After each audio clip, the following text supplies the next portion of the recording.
Welcome to the X-Series CPR feedback module.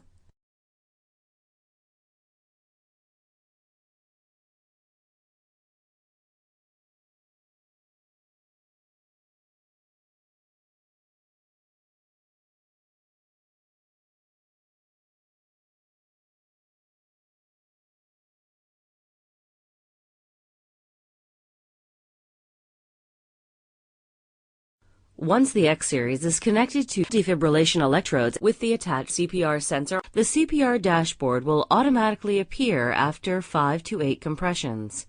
On the CPR dashboard display, you have several critical items which will allow you to obtain real-time CPR feedback. First, you will notice a bar representing each compression. The top solid line represents the baseline. The first dotted line represents 2.0 inches, 5 centimeters, and the second 2.4 inches, 6 centimeters. Keeping the bar within the dotted lines lets you know that your depth is correct and within the current guidelines of at least 2 inches, 5 centimeters.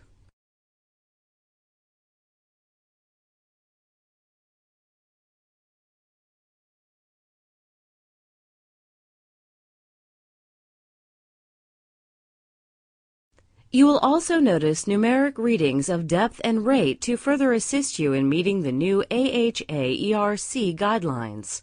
What better way is there for you to know that you are compressing at a rate of at least 100 compressions per minute and or a depth of at least 2 inches, 5 centimeters, than seeing a 100 and a 2 on the screen? You will also notice that the values change color when outside of guideline recommendations.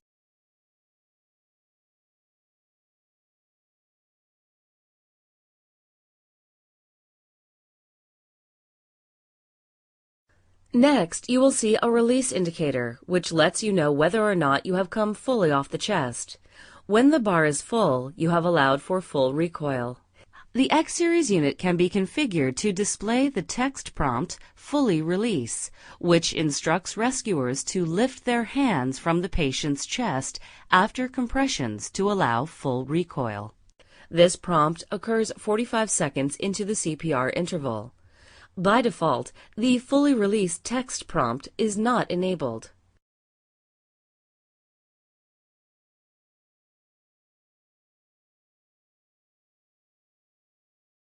The Perfusion Performance Indicator, or PPI, lets you know that both rate and depth are within current guidelines. Like the release indicator, you want to keep the PPI shape full.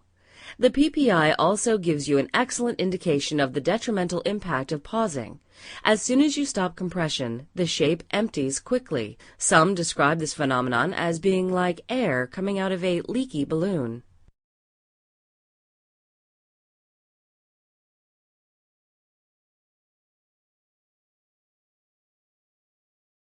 Above the PPI, you will see the CPR timer, which counts down 2 minutes, letting you know how much time remains before pausing to verify the rhythm and shock if necessary. When CPR is paused, the CPR timer quickly becomes an idle timer, which lets you know how long the patient has been without blood flow. The idle timer will start after 10 seconds of no compressions.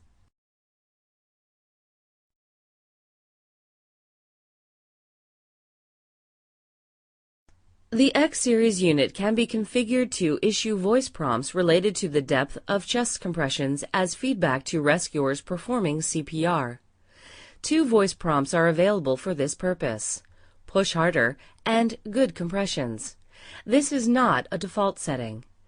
When chest compressions are detected but their depth is consistently less than the target depth, the voice periodically issues the push harder voice prompt. If the rescuer responds by increasing compression depth to more than the target depth on a consistent basis, the unit issues a good compressions prompt.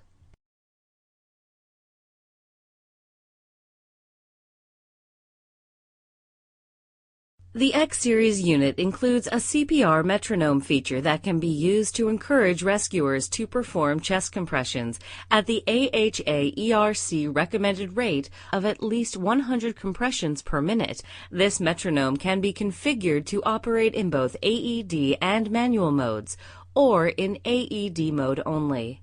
It can also be disabled for all modes. When activated, the metronome beeps at the AHA/ERC recommended rate to provide a compression rhythm for rescuers to follow. The metronome is silent when chest compressions stop being detected by CPR-equipped hands-free therapy electrodes.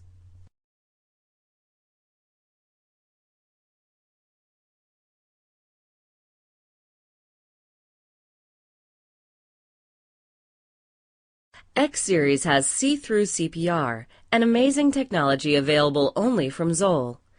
See-through CPR filters out the compression artifact, allowing you to get a picture of the underlying heart rhythm without stopping CPR.